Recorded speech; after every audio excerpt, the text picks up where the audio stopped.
Olá, eu sou a Tainá. E eu sou o Bacari. A gente fala aqui da freguesia de Juiz de Fora, do Quilombo Ocotô. E estamos aqui, né, para dar continuidade a esse projeto do Quilombo, que é estar trazendo aí, através de vídeos, né, a gente tá lendo os livros de Garvin, em comemoração ao mês de agosto, né, que a gente comemora aí o aniversário de Garvin. E a gente está dando continuidade no capítulo 3 do livro Raça Primeiro. E nesse capítulo é sobre nacionalidade. Quer falar um pouquinho sobre nacionalidade? Sim, então, nacionalidade, né, no livro Raça Primeiro, vem falando sobre o resgate da pátria africana. Então, Garvey, né, com a UNIA, ele observou que no mundo, em qualquer lugar que ele iria, o negro sempre estava em desvantagem dos outros povos. Então, ele veio tentando resgatar essa pátria africana, né, colocando um hino, né, para o povo africano, um exército, né, e Bandeira. se impor, uma bandeira, né, Os e para se governantes. impor entre as outras nações do mundo. Fala sobre nação, né? Construir essa nação africana, né? Das pessoas negras. Então, é isso. Vamos começar aqui a leitura desse capítulo. Capítulo 3. Nacionalidade. Quando nós, enquanto membros do Universal Negro Improvement Association, falarmos sobre um governo próprio na África, uma bandeira nossa, um hino nacional nosso, alguns negros riem de nós, mas nós só temos pena deles, pois eles não sabem o que fazem. Enquanto o tio Sam lincha os seus meninos pretos vestindo uniformes e John Bull chama seus ex-soldados forasteiros que o ajudaram nas guerras Ashanti e Zulu para pegar grandes fatias na África, então é hora de alguns negros mórbidos e apáticos começarem a pensar em termos de nacionalidade. Marcus Garvey. Estamos determinados a resolver nosso próprio problema, resgatando nossa pátria África das mãos de exploradores estrangeiros e lá fundar um governo, uma nação própria, forte o suficiente para dar proteção aos membros de nossa raça, espalhados por toda parte do mundo, e obrigar respeito às nações e raças da terra. Marcus Garvey. Convencido de que os negros deveriam buscar a salvação primeiro enquanto raça, Garvey colocou-se à tarefa de fazê-los através do princípio da nacionalidade. Ele acreditava que os negros deveriam ser trazidos para uma comunidade ativa, que abrangesse todo o universo negro. Por pertencer a esta comunidade pan-africana de 400 milhões de negros, seus críticos muitas vezes discordavam da sua aritmética. Podia contar com uma força esmagadora da sua maioria, mesmo em áreas como os Estados Unidos, onde eram minoria. A ideia de nacionalidade, como provavelmente todas as suas principais ideias, foram geradas por Garvey antes da fundação da UNIA, como mostra na sua atividade do National Club na Jamaica. Até a UNIA entrar em operação nos Estados Unidos, Garvey proclamaria o seu desacordo com as estratégias limitadas de seus rivais. A UNIA declarava e não falava. Na linguagem da teologia e da religião, não na linguagem da reforma social, mas a Universal Negro Improvement Association fala na linguagem da construção de um governo, de construir o poder político e tudo o que vem com isto. E tudo que vem com isto, a UNIA tinha de fato. Durante o período americano de Garvey, ela tornara-se um microcosmo da nação africana que Garvey esperava construir. Nas convenções internacionais iniciadas lá em 1920, a UNIA teve, nas palavras de Garvey, a maior assembleia legislativa de todos os tempos, reunida pelos povos negros do mundo, tendo debatido, geralmente durante todos os 31 dias de agosto, além de contar com todos os funcionários, incluindo o próprio Garvey, foram devidamente eleitos.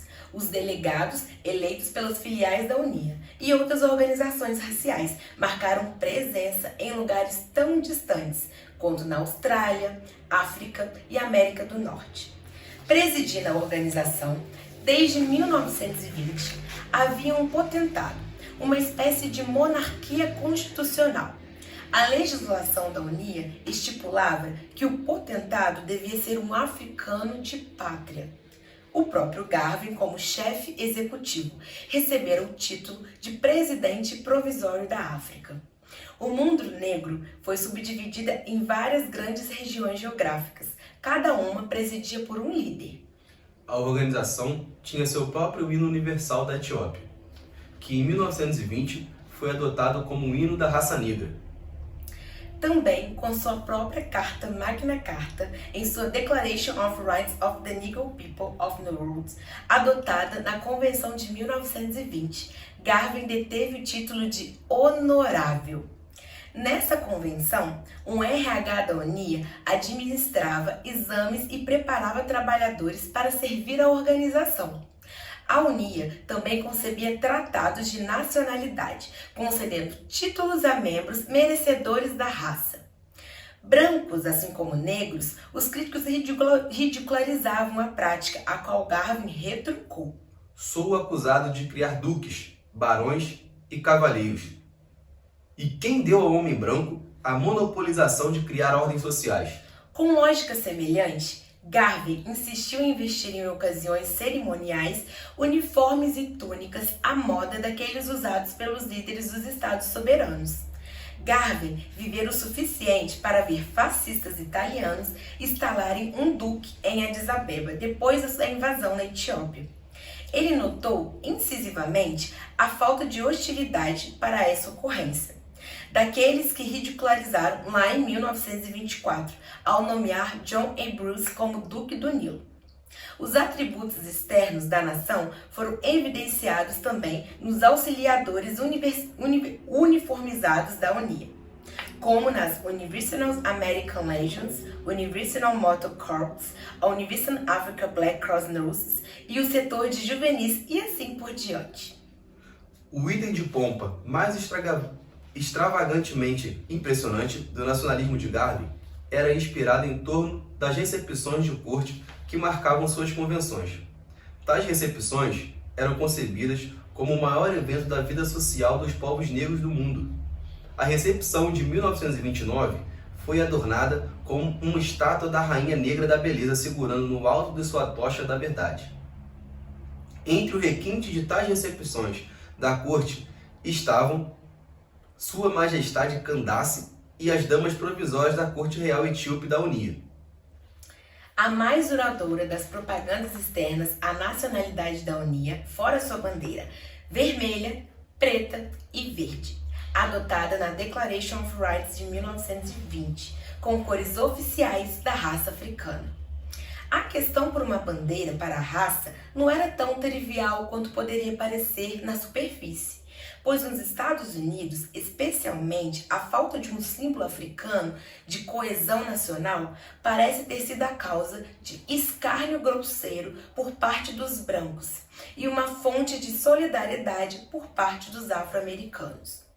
O escárnio dos brancos sobre essa deficiência foi resumida em uma canção popular americana chamada Toda a raça tem bandeira, menos o animal guaxinim.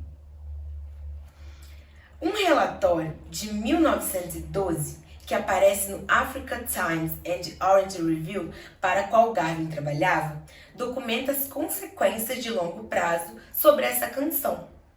O bispo J. Lennox, na African Methodist Episcopal Church of Zion, em Cleveland, Ohio, levantou-se de um teatro onde a música estava sendo cantada, para ser recebido por uma briga entre um irlandês e um afro-americano, que se opôs ao homem branco por este estar repetindo essa canção. O bispo separou devidamente os envolvidos, mas foi movido por um incidente a levantar uma bandeira para a raça com o objetivo de remover essa fonte de ridicularização. Sua bandeira foi posteriormente endossada por 8.000 e 5.000 negros, de acordo com o artigo. Uma convenção em Ontário, no Canadá, conclave geral da igreja entre o bispo, também endossaram a bandeira. A bandeira em questão era um design esquisito, com estrelas e barras vermelho, branco, azul e roxo, e foi baseado em grande parte no simbolismo bíblico. O roxo representava o manto de Jesus. O branco pela natureza dos santos. O azul, pela fidelidade dos negros aos Estados Unidos. A bandeira em si aparentemente não era um grande sucesso. A ideia, no entanto, continuou com Garvey, que foi capaz de traduzi-la para algo mais significativo e hoje universalmente adotado: vermelho, preto e verde.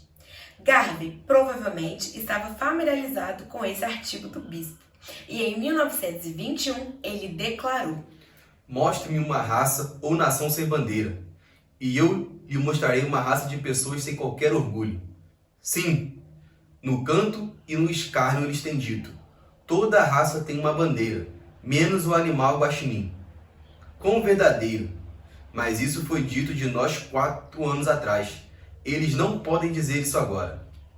O catequismo racial, usado pelos garveístas, explica o significado do vermelho, preto e verde como sendo vermelho para a cor de sangue que os homens devem derramar por sua redenção e liberdade. Preto, para a cor da nobre e distinta raça a qual pertencemos.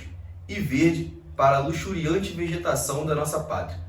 Em pleno menos uma ocasião, Garvey deu uma explicação diferente para as cores. Aqui, seu propósito parece ter sido deliberadamente alarmar seu entrevistador, Charles Mowbray White, um membro da colisão conservadora de empresários entre comércios sindicalistas moderados e profissionais conhecidos como a National Civic Federation. Ele disse a White que o vermelho expressava a simpatia da Unia com os vermelhos do mundo, o verde expressava uma simpatia semelhante aos irlandeses em sua luta contra os britânicos, e o preto representa pessoas da raça africana. As implicações nacionalistas da bandeira de Garvey, assim como outros aspectos do pensamento de Garvey, não se limitava a afro-americano, mas as lutas nacionalistas do continente africano também. Assim, na cerimônia de inauguração da divisão da Unia Woodstock na cidade do Cabo, na África do Sul, lá em 1924, o orador principal, J.J. Gould, expressou particular gratidão para a bandeira vermelha, preta e verde. Uma bandeira, como ele mesmo expressou, é nossa. No ano seguinte, o Congresso Nacional Africano, também na África do Sul, adotou uma bandeira dourada, preta e verde. Ouro para a riqueza do país, preto para as pessoas e verde para a terra. A bandeira foi sugerida por um admirador de Garvey e membro influente da ANC, Teddy Moelis-Stoker. No ano de 1950, o vermelho, preto e verde podiam ser vistos no Quênia, dessa vez com um escudo, flecha e lança sobrepostos, com a bandeira do Quênia African Union no nacionalismo Jomo Kenyatta. Uma das consequências mais importantes da doutrina da nacionalidade para Garvey foi a instalação de representantes da raça em áreas estratégicas. Para isso, a Declaration of Rights of the Negro of the World apelaram aos vários governos do mundo para aceitarem e reconhecerem representantes negros, que serão enviados aos referidos governos, para representar o bem-estar geral do negro dentre os povos do mundo. Poucos dias após a adoção dessa declaração, foi feito o anúncio de que o líder da Unia dos Negros Americanos passaria a residir em uma casa negra em Washington, já que os negros não podiam eleger um dos seus para a Casa Branca. Mesmo antes, porém, da declaração e proposta sobre a Casa Negra, que não foi implementada, a Unia enviou comissários à França para atenderem à Conferência de Paz em Paris, em 1919. Seus esforços de lobby não tiveram sucesso ao buscarem qualquer abatimento no zelo das potências imperialistas europeias em tomarem posse das ex-colônias alemãs africanas. Talvez por isso, a Declaração de 1920 comentou sobre a Liga das Nações como sendo nula e sem efeito no que se trata do negro, na medida que procura privar os negros de sua liberdade. No entanto, em 1922, a Unia estava pronta para tentar a Liga novamente, contanto com uma delegação composta por George O. Marker, treinado em Oxford, da Sierra Leone, professor J.J. Adam do Haiti, que foi formado em Tuskegee, William Levant Shrill, da África América, formado em Flinders College, Little Rock, no Arkansas, e o professor James O. Milley, da Jamaica, ex-professor da Calabar College. Foi para Genebra apresentar uma petição perante a Liga. A petição pedia que as ex-colônias alemãs sejam integres à liderança negra, uma vez que os soldados negros eram responsáveis por sua captura. A petição sugeria que, sob liderança negra, eles poderiam fazer valer dentro de 20 anos. Então, 400 milhões de negros não seriam mais servos. A delegação chegou em Genebra no início de setembro de 1922, assegurada de assentos na sala da Assembleia. Foram admitidas em todas as salas das comissões e tiveram um encontro com o diretor da seção de mandatos da Liga, a quem instaram nomear um negro para a comissão permanente de mandatos. Depois de fazerem o lobby por 3 semanas e meia, eles conseguiram interessar a delegação persa na apresentação da petição em nome da Unia. Os persas fizeram isto, mas a esta altura a sessão da Liga estava dentro de 3 dias do término, e a petição foi, portanto, arquivada para considerações da sessão de 1923. A delegação da Unia conseguiu sentar-se entre os delegados oficiais e não na galeria, onde ficavam os delegados não oficiais.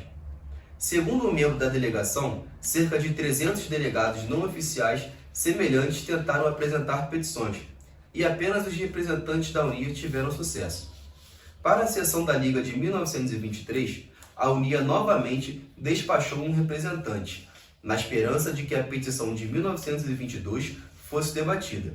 Dessa vez, o único delegado foi o professor John Joseph Adam, ex-presidente da divisão da Unia de São Francisco e secretário e tradutor da delegação de 1922. Agora, ele fora promovido ao posto de primeiro embaixador provisório dos povos negros do mundo na França. Ele residiria em Paris e faria lobby em Genebra. Partira de Nova York em 23 de agosto e em 24 de agosto, o cônsul-geral britânico em Nova York, que o vigiava de perto na Unia, assim informou o embaixador britânico em Washington, que assim informou o Foreign Official em Londres. Uma vez que Adams chegou à Europa, a Liga, provavelmente por intermédio da Grã-Bretanha e França, cujos territórios africanos e ex-alemães eram o centro de interesse sobre a consciência racial da Unia, havia silenciosamente frustrado os planos de Garvey. Eles contornaram de nacionalidade da Unia e resolveram que todos os representantes nacionais com queixas deveriam apresentá-los através de seus respectivos governos. No que dizia respeito a Garvey, é claro, o africano, onde quer que vivesse, não tinha governo para falar de seus interesses, e assim ele deve ser ouvido como uma raça. E a Unia, com suas aspirações à nacionalidade, representavam esses interesses raciais. A petição dificilmente agradaria os governos europeus, chamados pela liberdade política racial. E lembrando os esforços heróicos dos soldados pretos, supostamente pela causa da democracia, mostrou que todos os povos sujeitos haviam recebido algo em troca da guerra, exceto a maioria dos africanos. Apreciamos prontamente o fato de que a Liga das Nações levou em consideração a restauração da Palestina aos judeus. A Irlanda foi levada em consideração por um governo de Estado livre. O Egito foi concedido uma forma de independência. E ainda há uma grande consideração pela Índia, e esteve representada na Conferência de Paz em Versalhes, através de uma causa do esplêndido serviço prestado por soldados indianos. Garvey emitiu uma petição renovada em 1928 e continuou a tentar atrair a atenção da Liga, mas nunca chegou mais perto de sucesso do que em 1922. A pauta da Unia rumo à nacionalidade não parou com os comissários da Liga das Nações, e um embaixador provisório na França. Comissários estavam constantemente em movimento, em viagens, estabelecendo contato pessoal com filiais da Unia, e também foram nomeados embaixadores provisórios e legiões instaladas em outros lugares além da França. Um desses lugares era a Libéria, onde uma delegação foi criada em 1921. O secretário residente resumiu suas funções e, em uma carta a Garvey, nos seguintes termos: as instituições orais de Vossa Excelência, concebidas a partir do ponto de vista de que o cargo era diplomático, o comissário da Legião, o meu cargo de secretário da Legião, indicaram que eu deveria fazer tudo o que espera de um secretário de legação faça. Estudar a situação da Libéria, seu povo e governo, farejar todas as notícias importantes sobre o que e quem quer que seja, fazer vários relatórios confidenciais diretamente à Vossa Excelência, além de outros relatórios que eu possa enviar ao Conselho através de Vossa Excelência. No caso da Libéria, Garvey tentou estabelecer uma ligação sem anunciá-la abertamente como tal. Em janeiro de 1924, no entanto, ele enviou um embaixador para a Grã-Bretanha, em meio a muita cerimônia. Ele estava angustiado durante as viagens pela Europa. Para descobrir que todos os povos e raças tinham alguém para poder cuidar de seus interesses, exceto o homem negro, o primeiro embaixador da União na Grã-Bretanha foi Sir Richard Hilton Tobit. Tobit era ex-ministro episcopal metodista africano e mestre educacional nas Bermudas. Participou da Convenção da União em 1920 e foi um dos signatários da Declaration of Rights. Ele foi eleito líder das províncias orientais, das Índias Ocidentais. E como resultado de sua recusa em deixar a União, ele perdeu sua posição na igreja e sofreu uma retirada do apoio do governo para sua escola. Em seu apontamento, ele foi admitido por Garvey na ordem exclusiva de Knight Commander da Sublime Order of the Nile, que lhe deu o direito de usar o prefixo Sir, também encarregado da tarefa de representar os interesses dos povos negros no mundo na corte de St. James. Ele deveria estudar a situação política na Inglaterra e como afetava a raça africana. Garvey considerou um momento propício. Tobit navegou em janeiro de 1924, porque em 1924 foi um ano de governo do Partido Trabalhista. Um governo trabalhista, Garvey supunha que seria menos difícil de lidar com os conservadores aristocráticos, uma vez que deveriam ter alguma simpatia por aspirações da massa. Por isso também, Tobit foi encarregado de gerar um sentimento favorável entre os trabalhadores ingleses, que, como Garvey explicou, se você for capaz de convencer o trabalhador inglês de que ele não teve motivos para reclamar do negro, seria impossível para qualquer governo britânico de fazer qualquer coisa que afetasse os interesses dos negros. Se os trabalhadores ingleses se recusaram a lutar, então não havia como a Grã-Bretanha entrar em guerra com a União na África. Tobit, como Adam na França, seria um provisório embaixador, e cederia lugar quando uma África verdadeiramente independente começasse a enviar seus próprios embaixadores. Garvey, com toda a sua desenvoltura de mestre propagandista, informou oficialmente o governo britânico sobre a nomeação do honorável Richard Hilton Tobit como alto comissário e ministro plenipotenciário do governo de Sua Majestade Britânica. E em nota que dizia: Excelente Richard Hilton Tobit é credenciado pela Universal Negro Improvement Association em todos os assuntos que afetam os interesses da raça negra dentro da Grã-Bretanha. E continuado: suas credenciais foram submetidas ao primeiro-ministro e secretário de Relações Exteriores de Sua Majestade. E espera-se que o governo de Sua Majestade lhe conceda tais cortesias, estendidas a outros representantes de raça, independente de povos soberanos. Ao chegar na Inglaterra, Tobit solicitou entrevistas com o primeiro-ministro e secretário do Estado do Escritório Colonial, para que ele pudesse apresentar as credenciais da UNIA e ACL. Seu pedido gerou um debate sobre se a resposta deveria vir apropriadamente do Ministério do Reino Unido das Relações Exteriores ou do Escritório Colonial. Um oficial do Escritório Colonial sugeriu que era negócio de seu departamento manter Garvey e seus associados fora da África Ocidental, não fora do número 10. Mantendo a Unia fora do número 10 deve ser de responsabilidade do Ministério das Relações Exteriores.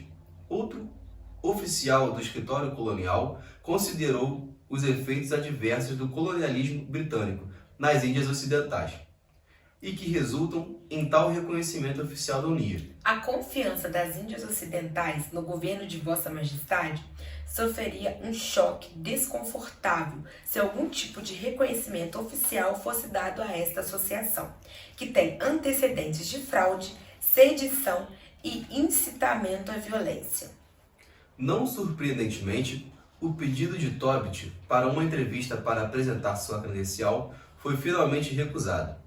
O alto comissário, no entanto, permaneceu na Inglaterra por algum tempo, discursando em reuniões de filiais da Unia, em Manchester e em Londres. Em 1925, como alto comissário do leste das províncias das Índias Ocidentais, ele se saiu muito melhor com a colônia holandesa do Suriname, onde foi recebido pelo governador e lhe foi dada a liberdade da colônia. Um ano antes de se recusar a aceitar o alto comissário de Garvey na corte de St. James, o governo britânico considerou seriamente estender um reconhecimento quase diplomático à divisão cubana na Unia. A situação em Cuba era singular. Aqui, milhares de trabalhadores negros, principalmente haitianos e jamaicanos, este último sujeito aos britânicos, eram recrutados para trabalhar nas plantações de açúcar cubanas. Em Cuba, esses trabalhadores negros eram impiedosamente oprimidos e recebiam praticamente nenhuma proteção legal, seja pelo governo cubano ou pelo pessoal diplomático dos britânicos.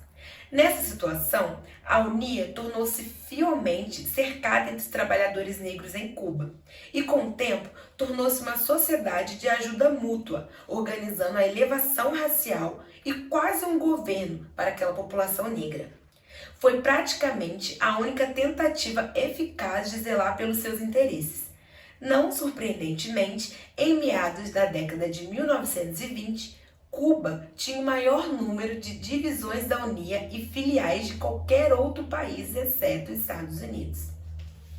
Nessa situação, o ministro britânico em Cuba comprou a ideia da Unia em estender o reconhecimento semi-oficial dado a ela como organização, protegendo os interesses dos trabalhadores britânicos nas Índias Ocidentais em Cuba. O ministro das Relações Exteriores em Londres, cuja sugestão foi encaminhada, decidiu sondar 3 governadores de suas colônias nas Índias Ocidentais, antes de tomar a sua decisão. Esses governadores, todos eles eram bem familiarizados com um bom trabalho na Unia e com suas próprias colônias. Eram principalmente hostis àquela ideia. O governador de Barbados explicou que havia apenas 2 filiais da Unia na ilha, e uma delas era composta por homens mais sólidos e carecia de qualquer tendência anti-brancas de destaque, enquanto a outra era supostamente desleal. O reconhecimento semi-oficial da Unia Cubana daria um impulso às filiais locais, o que poderia resultar em dores de cabeça para os colonos britânicos. Se, no entanto, ele respondeu à pergunta do ministro das Relações Exteriores. A filial cubana fora reconhecida como centro de proteção dos interesses das Índias Ocidentais britânicas naquele país, previsto que a sociedade obteria um status nessa colônia que poderia ser muito inconveniente. Certamente, resultaria em um aumento muito grande no número de membros, e as cabeças quentes da associação provavelmente seriam despertadas para provocar problemas entre as duas raças. Os barbadenses, geralmente, são um povo calmo e bem comportado, de homens, mas são muito excitáveis, facilmente alterados. Ele ainda acusou que membros da Unia enviaram recentemente cartas ameaçando os fazendeiros e encorajando os trabalhadores à greve. E com a aproximação da época da colheita nos canaviais, esses cabeças quentes podem tornar-se resistentes. Além disso, seria inconsequente reconhecer a Unia em Cuba e reprimi-la em Barbados, onde foi submetida à vigilância da polícia e o Negro World banido. O governador britânico da Jamaica foi um pouco menos hostil a essa ideia, possivelmente porque a Unia cubana era em grande parte jamaicana em composição. Ele estava inclinado a ser contra o reconhecimento, mas nas circunstâncias peculiares, era como um meio de obter ação assertiva de proteção às Índias Ocidentais Britânicas daquele país. Ele não podia prever como esse governo ficaria constrangido com o reconhecimento semi-oficial das pessoas mencionadas, desde que se tome o cuidado de evitar toda a ideia de que este governo é de alguma forma parte favorável no reconhecimento. o governador de Trinidad, onde a Unia era geralmente mais reprimida entre as ilhas britânicas das Índias Ocidentais, respondeu brevemente e com veneno.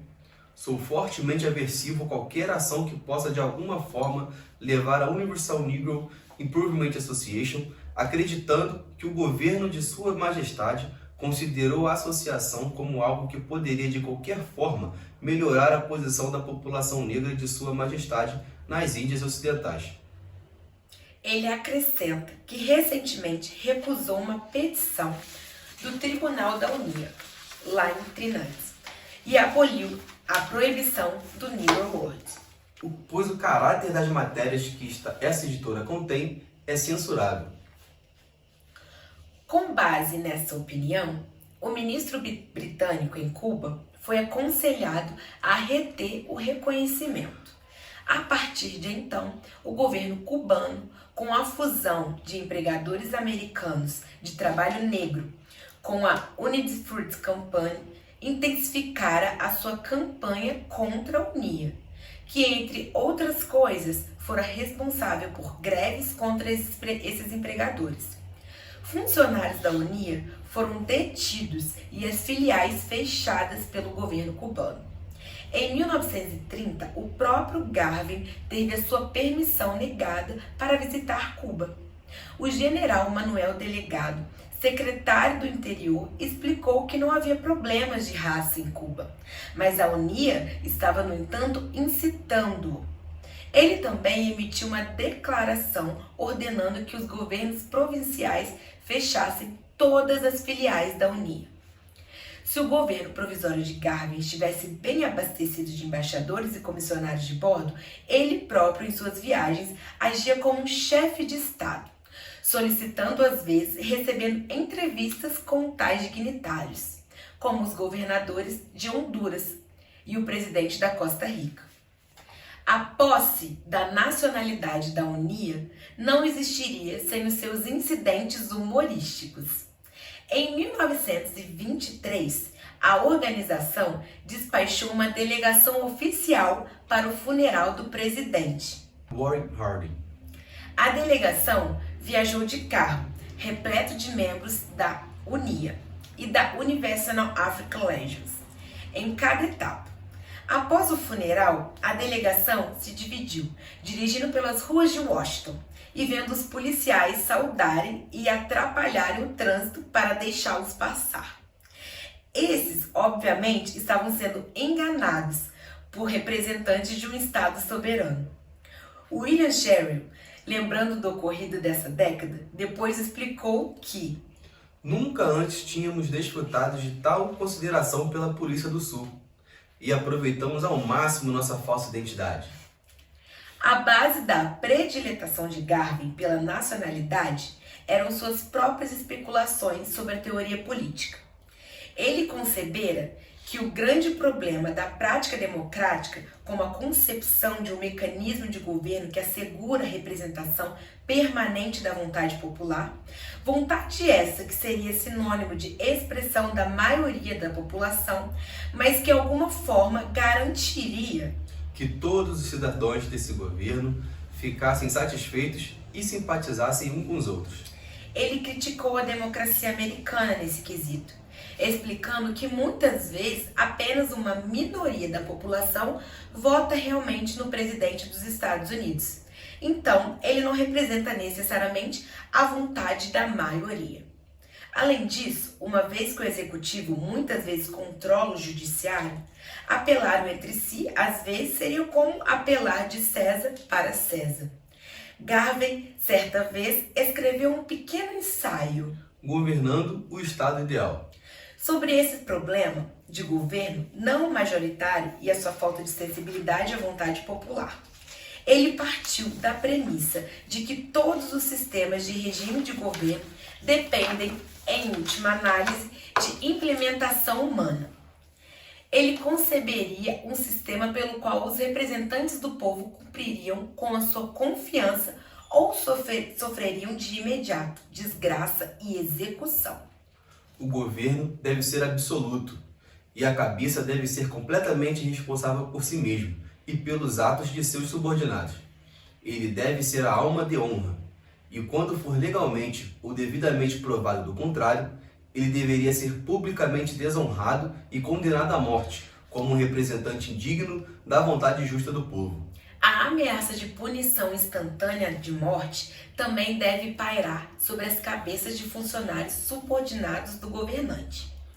Para garantir ainda mais a incorruptibilidade do governante, Garvey sugeriu: Seja removido de todas as obrigações pecuniárias e serviços de ordem social, através do dispositivo de um salário e subsídios elevados, ambos durante e após sua administração. Em troca, o governante deveria devotar-se inteiramente ao governo do Estado e, durante o período da sua administração, deve evitar a possibilidade de interesses sectários, pressões de grupo. William Sherrill, lembrando do ocorrido dessa década, depois explicou que nunca antes tínhamos desfrutado de tal consideração pela Polícia do Sul e aproveitamos ao máximo nossa falsa identidade. a base da prediletação de Garvey pela nacionalidade eram suas próprias especulações sobre a teoria política. Ele concebera que o grande problema da prática democrática, como a concepção de um mecanismo de governo que assegura a representação permanente da vontade popular, vontade essa que seria sinônimo de expressão da maioria da população, mas que de alguma forma garantiria que todos os cidadãos desse governo ficassem satisfeitos e simpatizassem uns com os outros. Ele criticou a democracia americana nesse quesito, explicando que muitas vezes apenas uma minoria da população vota realmente no presidente dos Estados Unidos. Então, ele não representa necessariamente a vontade da maioria. Além disso, uma vez que o executivo muitas vezes controla o judiciário, apelaram entre si, às vezes, seria como apelar de César para César. Garvey, certa vez, escreveu um pequeno ensaio Governando o Estado Ideal. sobre esse problema de governo não majoritário e a sua falta de sensibilidade à vontade popular. Ele partiu da premissa de que todos os sistemas de regime de governo dependem, em última análise, de implementação humana.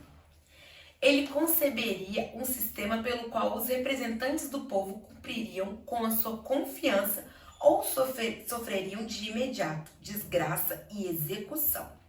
O governo deve ser absoluto e a cabeça deve ser completamente responsável por si mesmo e pelos atos de seus subordinados. Ele deve ser a alma de honra e, quando for legalmente ou devidamente provado do contrário, ele deveria ser publicamente desonrado e condenado à morte como um representante indigno da vontade justa do povo. A ameaça de punição instantânea de morte também deve pairar sobre as cabeças de funcionários subordinados do governante. Para garantir ainda mais a incorruptibilidade do governante, Garvey sugeriu: seja removido de todas as obrigações pecuniárias e serviços de ordem social, através do dispositivo de um salário e subsídios elevados, ambos durante e após sua administração. Em troca, o governante deveria devotar-se inteiramente ao governo do Estado e, durante o período da sua administração, deve evitar a possibilidade de interesses sectários, pressões de grupo, rejeitando a companhia de todos os amigos fora da sua família imediata. Governantes que abusarem de seu compromisso seriam executados. e imagens deles devem ser reproduzidas e colocadas em um hall da criminologia e da má fama, e seus crimes devem ser recitados a uma maldição pronunciada sobre eles e suas gerações. Além disso, Garvey pronunciou a falta de vontade de uma geração posterior de ativistas negros a se restringirem por ideologias políticas pré-estabelecidas, às vezes até o ponto de ecletismo aleatório, insistindo que seriam livres para escolher melhor em cada governo, seja esse governo monárquico, democrático ou soviético. Os pensamentos de Garvey sobre a democracia o levaram inevitavelmente à consideração do capitalismo e do comunismo, uma vez que o conceito de democracia não tem sido sem relação com o sistema econômico que a sustenta. Ele considerava que o capitalismo como um estágio necessário para o progresso humano, ao mesmo tempo que expressava inquietação com os resultados de suas utilizações desenfreadas. A desaprovação de Garvey pelo capitalismo desenfreado estendeu-se desde a nascente da sua própria raça. Como Frantz Fanon, 3 décadas depois, ele acreditava que esta classe intra-raça negra era mais destrutiva do que pessoas em circunstâncias semelhantes dentre as raças brancas e outras. Afinal, milionários brancos doam para fundações de caridade e, quer queira, quer não, exibem algumas características progressistas. Os negros ricos tendem a ser mais parasitários e destrutivos para sua própria raça. Garvey, em 1924, expressou essa ideia assim: não temos apenas que lutar contra o capitalista branco, mas também temos que lutar contra o negro capitalista. Ele vai nos vender seu próprio povo para um inferno, da mesma forma com que qualquer outra pessoa. E em 1929, ele repetiu sentimentos semelhantes. A raça negra está desenvolvendo uma classe de milionários em acumuladores de dinheiro, muito mais nocivos para a vida e existência da raça do que qualquer grupo semelhante de homens dentro de qualquer outra raça. Para solucionar esses problemas, Garvey inclinou-se para reformas de natureza social-democrata, e não para a completa erradicação do sistema capitalista. Ele era a favor de tetos de 1 milhão e 5 milhões para fundos de investimentos controlados por pessoas físicas e jurídicas, respectivamente. Os montantes acumulados acima destes valores eram apropriados pelo Estado, que também deveria expropriar sem indenização os bens de capitalistas e corporações que fomentavam guerras e conflitos no avanço por seus interesses financeiros. Em suas próprias organizações, Garvey tentou implementar essas ideias, organizando seus empreendimentos em linhas cooperativas e colocando um teto para o número de ações que qualquer pessoa poderia possuir. Via esforços como este como tentativas de pessoas pobres estabelecerem um sistema capitalista próprio para combater o sistema capitalista da classe dominante. Numa ocasião, enquanto representando os trabalhadores na Jamaica em disputa com a United Fruit Company, ele até se descreveu como um capitalista na tentativa de mostrar que também era um empregador de mão de obra. Mas mesmo assim, encontrou maneiras de evitar excessos sobre os quais os grevistas que ele representava reclamavam. As ideias de Garvey sobre capitalismo e comunismo podem ser ilustradas também pela companhia que ele mantinha, por assim dizer. Para os líderes do terceiro mundo que ele admirava, eram geralmente aqueles com uma perspectiva política semelhante. Pessoas como ele mesmo, envolvidas em lutas nacionalistas e tentando andar numa corda bamba entre o capitalismo e o comunismo. O mais importante desses foi Mahatma Gandhi na Índia, Clement Kadali no sul da África e o capitão A.A. Cipriano, líder de Trinidad Workingmen's Association.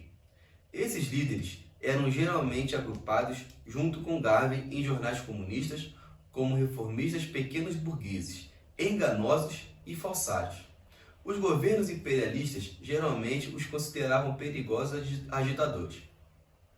As tendências de Garvey para a social-democracia também podem ser vistas em seu otimismo em relação à eleição de Franklin D. Roosevelt nos Estados Unidos, na década de 1930, e principalmente em sua antiga afeição pelo bem-estar social representado pelo Partido Trabalhista Britânico.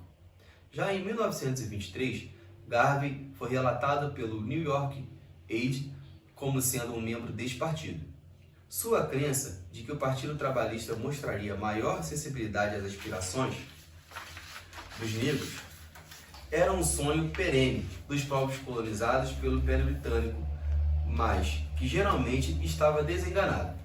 Em 1923, por exemplo, Garvey, regozijando-se com o fato de que o Partido Trabalhista Britânico era agora a oposição oficial no parlamento, publicou o significado deste evento para os subalternos britânicos negros. Ganhemos nova coragem e firme confiança em nossos esforços. Deixemos-nos inspirar pela conquista do Partido Trabalhista na Inglaterra e das forças trabalhistas em todo o mundo. A ascensão do trabalho na política trará uma nova ordem que não pode ser tão sem sentido quanto aquela que a nos sucede. O trabalho pode ter juízo suficiente para saber que o melhor caminho que poderia adotar para a prosperidade é ser justo e amigável com todos os grupos humanos. Nós não contemplaremos o trabalho tendo que sair para lutar contra outros povos, para a exploração aventureira de nativos de tais povos. Não poderemos pensar em Ramsay MacDonald como primeiro-ministro da Inglaterra, declarado guerra contra os nativos africanos, que procuraram proteger seus direitos nativos. Mas esperaríamos isso de David Lloyd George ou um Arthur J. Balfour, que representa o elemento Tory e as multidões capitalistas do seu país. Logo, estamos felizes com a queda do governo Tory na Inglaterra. Também nos alegramos quando outras organizações políticas monopolistas desmoronam para serem sucedidas pelos seus controles desse elemento das pessoas que sabem o que é o amor humano, sabem o que é justiça. Em janeiro de 1924, Garvey celebrou a vitória pela curta vida do governo de MacDonald, tendo um telegrama informando o novo primeiro-ministro que a unia olhava para os trabalhistas como aliados da raça negra e na luta pela independência nacional na África. Quase simultaneamente, ele despachou o embaixador da Unia para a Inglaterra. A propícia época e a atitude geralmente favorável de Garvey em relação ao Partido dos Trabalhistas pode ter algo a ver com o fato de que nessa mesma época a Unia de Londres estava expressando agradecimento ao Partido Trabalhista por ajudar a trabalhadores negros em Londres a encontrar emprego. Este apoio em comum do Partido Trabalhista da Grã-Bretanha foi em parte devido à falta da distinção substancial de Garvey entre o socialismo de bem-estar do partido e, por outro lado, o socialismo russo praticado sob Lenin. Este apoio em comum do Partido Trabalhista na Grã-Bretanha foi em parte devido à falta de distinção substancial de Garvey entre o socialismo de bem-estar do partido, por um lado, e o socialismo russo praticado sob Lenin no outro. Pois, como será visto mais tarde, apesar de suas rixas com os comunistas brancos nos Estados Unidos, Garvey admira Lenin por seu movimento de massa e suas tentativas de reduzir o controle capitalista. Ele considerou que o Partido Trabalhista Britânico era do mesmo tipo. Em elogio a Lenin, no Liberty Hall, em 1924, após a morte do líder russo, ele disse: Eu acredito que com o tempo o mundo inteiro assumirá o papel social do sistema democrático de governo agora existente na Rússia. É apenas uma questão de tempo. E digo, a Inglaterra é a primeira a ter chegado a este estado perfeito de controle social-democrata entre seu povo. Em 1932, estava disposto a admitir que o Partido Trabalhista não havia chegado ao comunismo, mas que estava trabalhando diligentemente para esse objetivo, e logo seriam comunistas vermelhos. Uma proposição que não parecia assustá-lo, entretanto, reiterou o seu apoio ao partido durante as eleições de 1929. Em 1927, o Partido Trabalhista recebeu uma oportunidade de retribuir de forma melhor. O líder sindical sul-africano Clement Sikandar durante uma visita à Grã-Bretanha, conseguiu obter a assistência do partido e o caso de sua neozelandesa, Isa MacDonald Lawrence, que havia sido enviada pelas autoridades britânicas a 3 anos de trabalho duro por importar 6 exemplares do Negro Words de Garvey, e 2 sul-africanos, Workers Herald para a África Central, um deputado trabalhista, e Richard Bourhet levantou a questão na Câmara dos Comuns, e Lawrence foi libertado pouco depois. As reflexões de Garvey sobre a teoria política e especialmente sobre a democracia encontrou vazão em sua concepção de sua liderança própria. Embora, em vez de mostrando uma tendência para o autocrático, ele foi, no entanto, imbuído de uma noção consumidora de serviço, o que levou a uma fatalista aceitação do sacrifício como consequência inevitável da liderança, apesar de reclamações ocasionais sobre as dificuldades da liderança de raça e dignidade dos colegas errantes. No conceito liderança de Garvey, como dedicação, sacrifício e martírio, foi correspondido como lealdade entre um grande número de seus seguidores, que espantavam os observadores. Kelly Miller, da Howard University, uma das intelectuais afro-americanas não garveístas que tentaram analisá-lo com uma semelhança à objetividade, escreveu que deve-se admitir que ele gerou para si mesmo uma intensidade de discipulado que não tenho paralelo entre os negros deste país. Miller observou que na morte de Frederick Douglass, a Howard University, dos quais Douglass tinha sido um administrador, pôde levantar apenas alguns milhares de dólares para uma doação a uma escola em sua homenagem. A cidade natal de Douglass também falhou em tornar-se uma meca para a raça. Assim como no caso de Booker T. Washington, seus seguidores, muitos dos quais estavam em dívida com ele por suas posições elevadas, foram indiferentes à tentativa de angariar uma adoção do $500.000 em sua homenagem. Contrastava fortemente com a fiel devoção dos seguidores de Garvey, e mais ainda depois de seu encarceramento. Thomas Fulton, veterano militante dos direitos civis, reitor da Afro-American Journalist, ex-sócio da Booker T. Washington e pelos últimos anos de sua vida editor do Negro World, fez uma observação semelhante. O editor do Negro World está em posição de julgar este assunto, pois está ativamente engajado no jornalismo racial há 45 anos e conheceu todos os líderes da raça na América e em outras na Terra durante esse tempo, pessoalmente ou por reputação. De Frederick Douglass para Marcus Garvey, nenhum deles tinha a personalidade magnética do Sr. Garvey. Nenhum deles poderia atrair homens para ele segurá-los, como ele. Nenhum deles tinha um slogan de abrangência mundial que agradasse o povo negro em todos os lugares. Uma petição da divisão da UNIA em Jacksonville, Flórida, ao presidente Coolidge para a libertação de Garvey da prisão expressou a mesma ideia de forma mais pungente.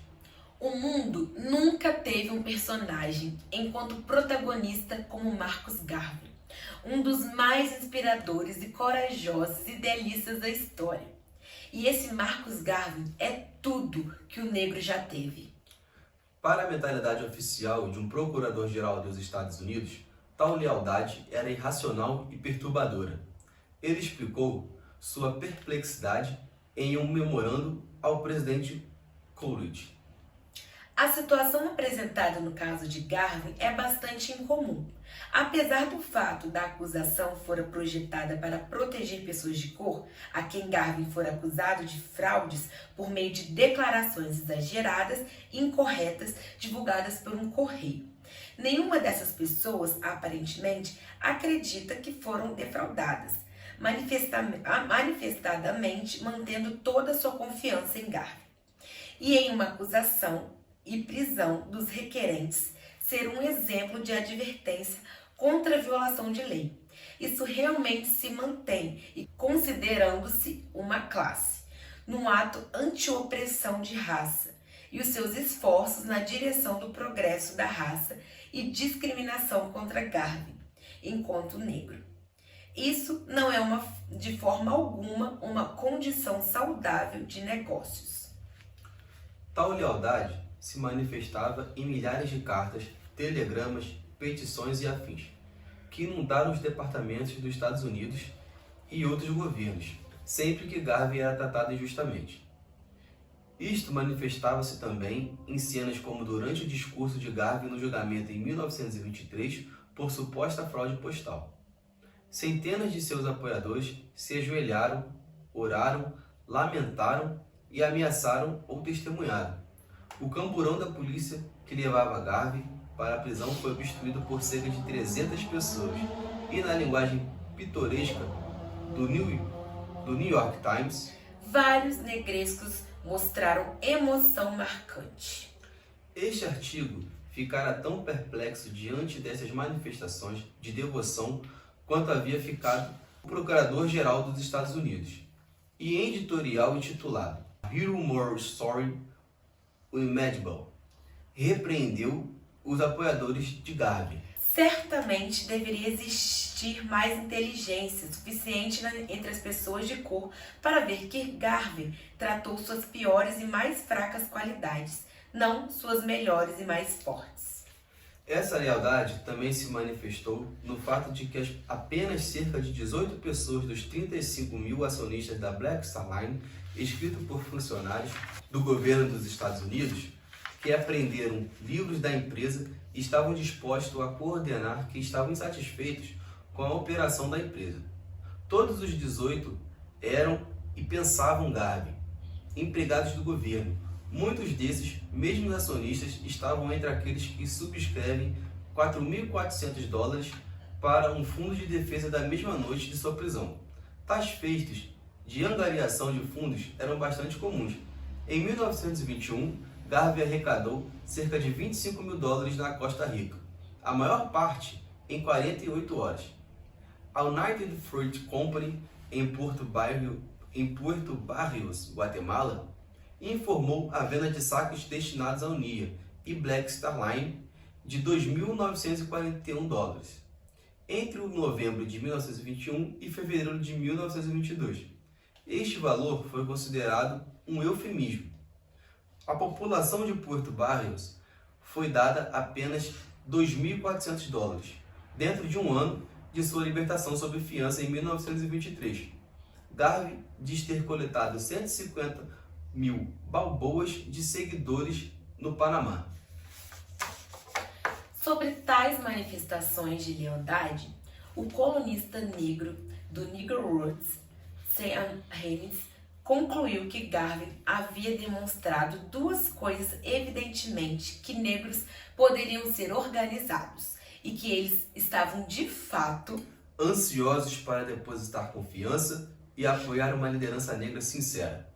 Isso é ilustrado graficamente por um visitante aos escritórios de Garvey no Harlem, em janeiro de 1920, que relatou uma fila de pessoas que estavam estendidas por mais de 100 metros ao longo da Rua Street, esperando para ver Garvey.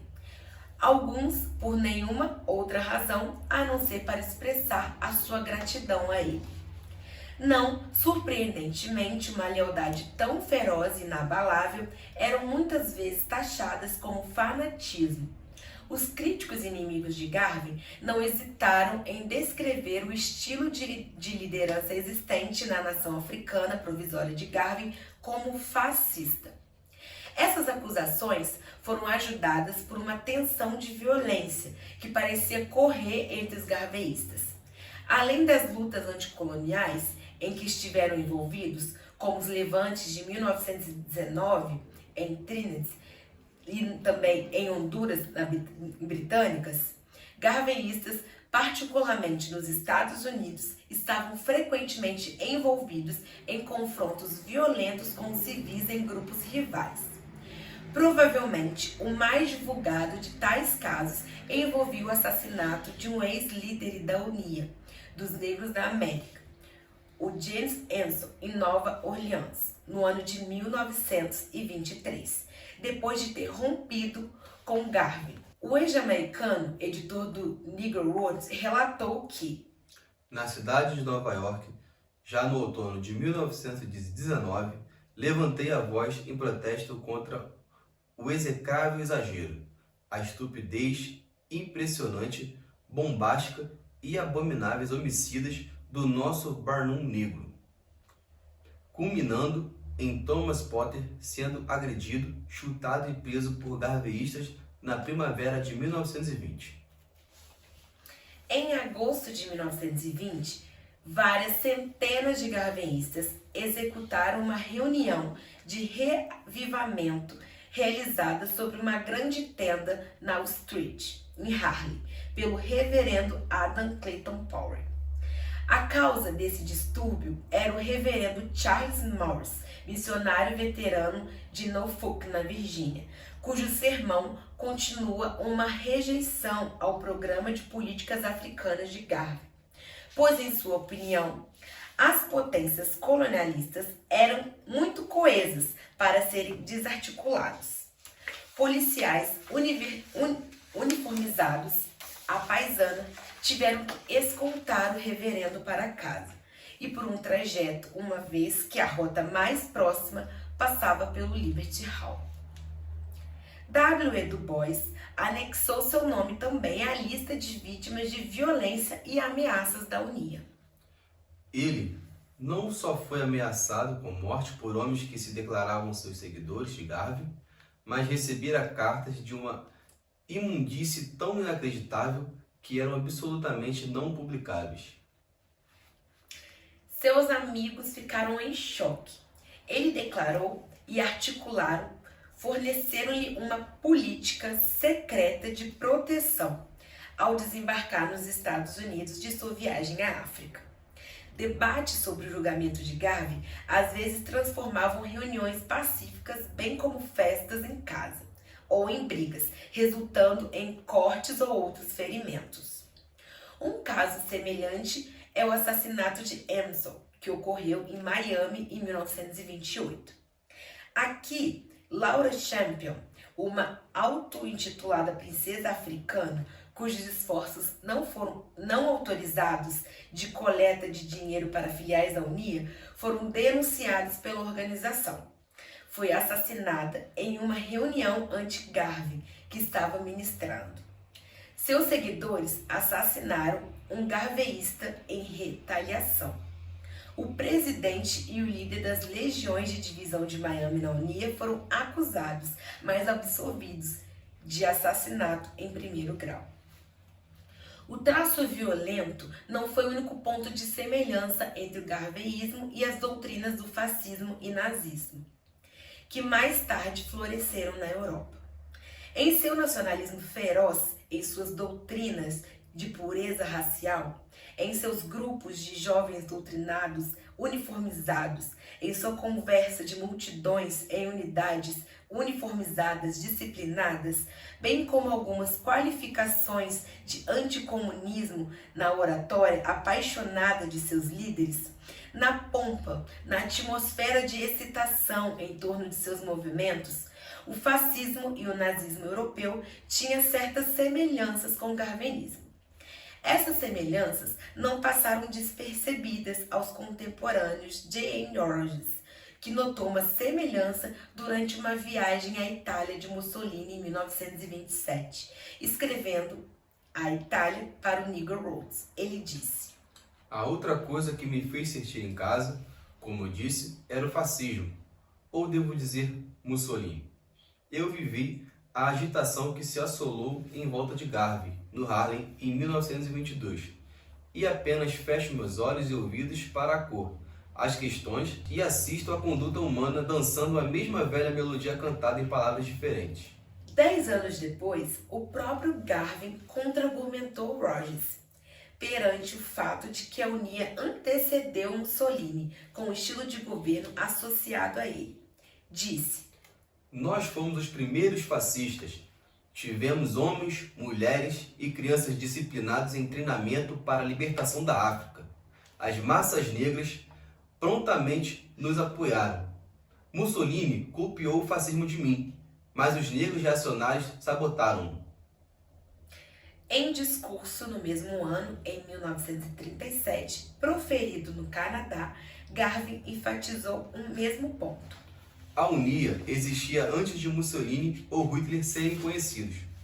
Mussolini e Hitler copiaram o programa da Unia, nacionalismo agressivo para o homem negro na África. Em outras ocasiões, ele apontou que havia sim pregado a pureza da raça antes de Hitler. E em 1935, ele disse ao entrevistador em Londres: Eles riram de mim porque eu vesti meus seguidores com uniformes e os desfilou pelas ruas. Mas vejam o que Mussolini e Hitler fizeram com suas camisas e uniformes. Se eu fosse abandonado, o negro também teria uma camisa? A questão do fascismo foi recorrente nas várias publicações de Garvey. Em 1923, por exemplo, o New York Amsterdam News citou um editorial do Negro World, que afirmava que a Unia havia realizado uma revolução sem sangue mais ampla que o fascismo.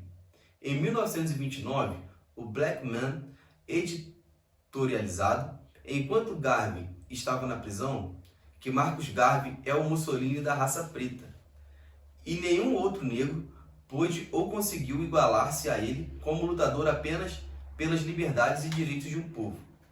O próprio Garvey identificou uma característica que admirava em Mussolini, como governar com punhos de ferro, que Garvey considerou necessário em alguns estágios da história. O interesse de Garvey por Hitler coincidiu com sua ascensão à influência na Alemanha. De fato, mesmo antes da jornada de Hitler ao poder, Garvey, em uma visita à Alemanha em 1928, ficou impressionado com a meticulosidade e disciplina alemã. Ele sugeriu que os negros poderiam absorver essas qualidades de forma lucrativa.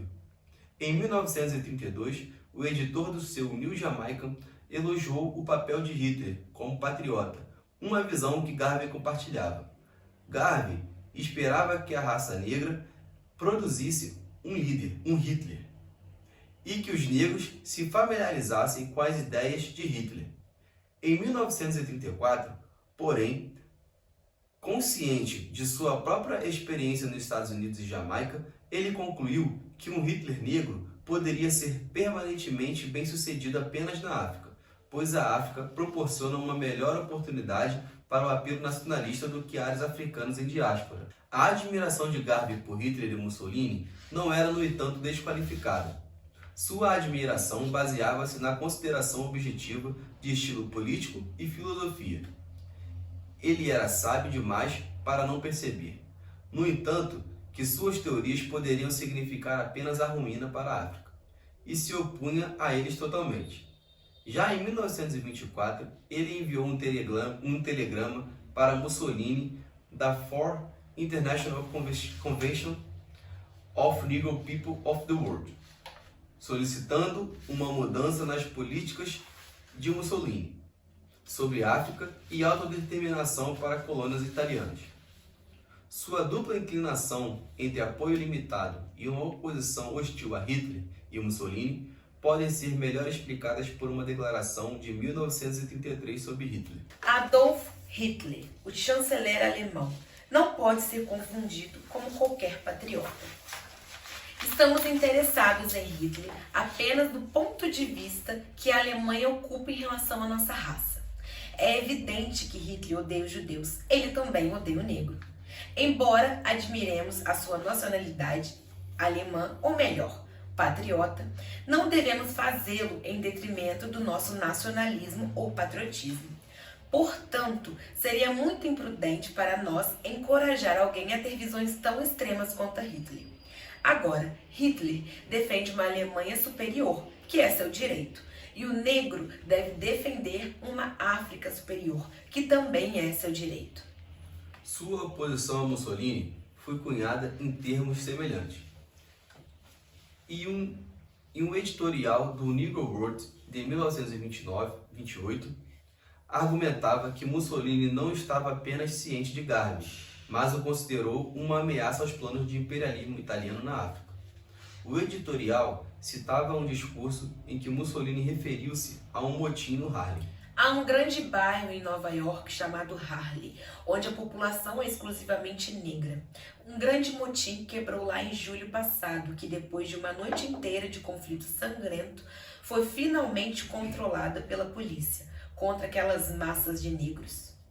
O editorial comentava que o relato de Mussolini foi exagerado e representava uma advertência indireta aos Estados Unidos, que a consciência racial afro-americana era uma ameaça a seus esquemas na África, especialmente porque ele sabia que o programa de Garvey saiu do Harlem. O editorial continua.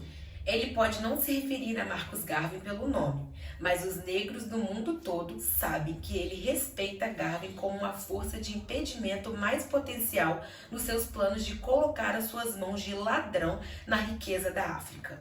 E terminava em tom profético. Estamos um pouco confusos em comum com outros espectadores em relação às atitudes de Rastafari, que com o antigo inimigo da Etiópia, mas não vamos julgar precipitadamente. Quando Mussolini invadiu a Etiópia, em 1935, a oposição de Garvey tornou-se mais estridente, e praticamente todas as edições de seu Black Man eram adornadas de artigos e poemas hostis. O seguinte chamado: O cheiro de Mussolini é o mais comum. De todos os italianos, vivem e morram de vergonha pelo que cachorro louco deles fez ao nosso querido lar. O nome sangrento e selvagem de seu Mussolini fede a Addis Abeba, até a picaminosa Roma. Marcharemos para esmagar o cão italiano. E nas pontas de espada, reluzentes e brilhantes, vamos deitar bem embaixo do violento porco romano. O conceito de nacionalidade de Garvey foi, portanto, extremamente articulado. Era uma nação provisória, aguardando o momento da liberação da África. Dentro de talvez 50 anos, conjecturou Garvey, enquanto Du Bois e a NAACP envia petições ao Congresso pedindo-lhes para introduzir outro projeto de lei anti-lixamento. Marcus Garvey e a UNIA estará subindo a Baía de Hudson com uma flotilha de navios e cruzeiros de guerra para aterrissar o nosso primeiro embaixador. Enquanto eles apresentam projetos de leis no Congresso, seremos entretidos na Casa Branca como sendo os primeiros embaixadores da grande República Africana. E deixe-me lhes dizer, eles vão nos ouvir muito mais. Não pode haver dúvida de que a suposição de nacionalidade de Garvey preenchia um grande vazio na vida dos negros, principalmente durante seus períodos de anos mais prósperos. Quase em nenhum lugar do mundo, os negros nessa época tiveram governo de sua própria raça. A UNIA, alcançando como fez todas as áreas onde os negros viviam, semeou as sementes do nacionalismo e, por vez, até atuou como um governo provisório. É isso, assim a gente encerra a leitura do capítulo 3 do livro Raça Primeiro, que fala sobre nacionalidade. Obrigada. Até o próximo capítulo.